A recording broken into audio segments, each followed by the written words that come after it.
Custo de vida, emprego e desemprego, cesta básica, tarifas públicas, salário mínimo. Agora, na Brasil Atual, a análise do DIEESE.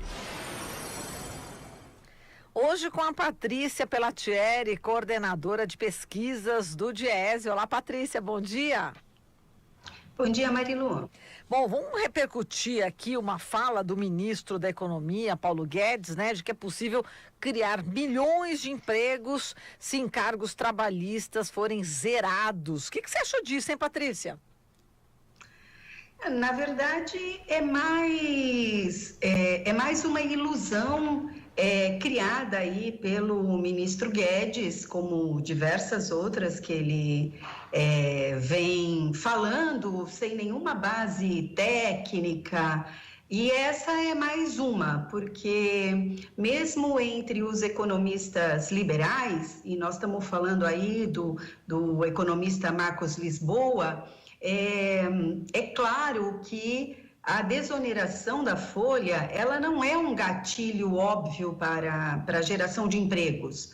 É muito mais provável, quando você faz a desoneração, que ocorra ajustes internos, ou seja, o empresariado primeiro ajusta os seus custos e aumenta a sua margem. Eles falam em recuperação da margem de lucro, e é isso que nós vimos, inclusive, na recente desoneração feita pela presidenta Dilma. Foi exatamente o que aconteceu, não houve geração de emprego e vários estudos mostram exatamente isso. Estudos do IPEA, aqui no Brasil, estudos da GV, e se nós quisermos recorrer aí a estudos internacionais, tem um recente estudo feito pelo Jonathan Gruber sobre o Chile, onde houve uma desoneração intensa da alíquota previdenciária que foi feita no Chile, e o estudo mostra que essa desoneração não teve impacto positivo sobre o nível de emprego. Então, são diversos estudos, e não são só aqueles do campo progressista, mas também do campo liberal, que mostram que o que o ministro fala é, no mínimo, vender uma ilusão que não se sustenta. Inclusive, quem se beneficia exatamente são os patrões, né? Sim, porque eles utilizam essa desoneração e falam descaradamente que é para fazer uma recuperação da margem de lucros. Então, tendo tido uma crise onde eles precisaram mexer na sua margem de lucro, ao ter a desoneração, o que eles fazem é recompor essa margem. Foi exatamente isso que eles fizeram com a medida adotada aí pela presidenta Dilma e falaram explicitamente. Então, não precisa nem de estudo. Os próprios empresários, eles dizem isso, porque a lógica do capital, ela não é uma lógica social, ela é uma lógica do lucro. Então, em primeiro lugar, vem a recomposição desse lucro. O capital não está interessado se o país está ampliando muito o nível de miseráveis, se está desempregando. O que importa para o capital é o quanto eu posso acumular e o mais facilmente possível.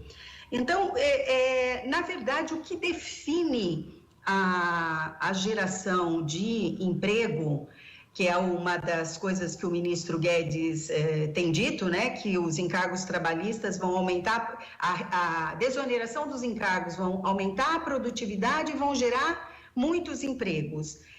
O que define a geração de empregos são outros fatores, né?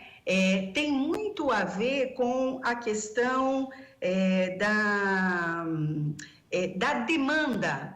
Quando você tem uma população empobrecida, essa população não consome, porque quem consome é a população pobre.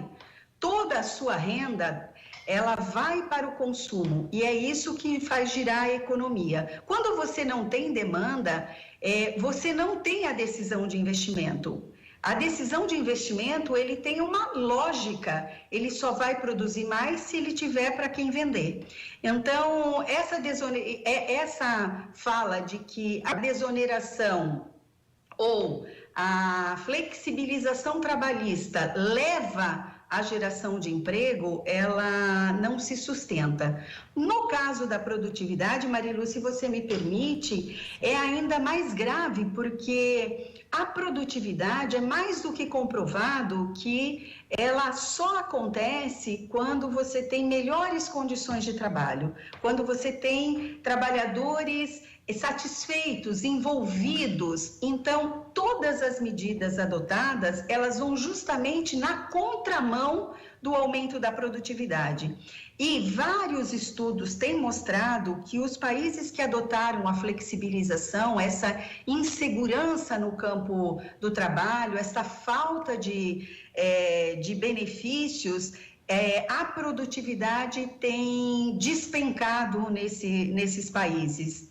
Então, quando nós olhamos para o Brasil, o que nós vemos, na verdade, são políticas que levam a uma intensa concentração da renda.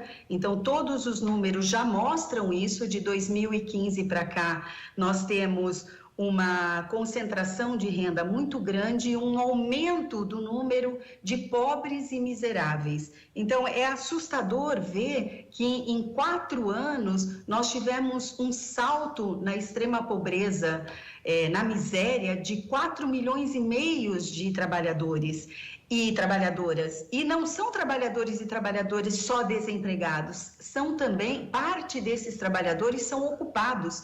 Então, é assustador ver que na comparação de todos os países, o Brasil está lá no topo em concentração de renda. Ele só é ultrapassado pelo Catar, que é um país absolutista, e assim mesmo, com uma taxa, é ultrapassado muito proximamente. Então, e nós vemos que essa reversão que vinha acontecendo até 2014, ela se acelera muito fortemente a partir do final de 2014 para 2015, e hoje nós temos aí um topo da pirâmide, a classe A ganhando quase 39%, 39 vezes aquilo que ganham as classes D e E, que são aquelas que consomem. Olhando para isso, não há medida de desoneração que possa fazer o país retomar os seus empregos. Perfeito, Patrícia. Olha, muito obrigada aqui pela sua participação. Um grande abraço para você. Para vocês também. Até mais. Até mais. Falamos aqui com a Patrícia Pellatieri, coordenadora de pesquisas do DIESE.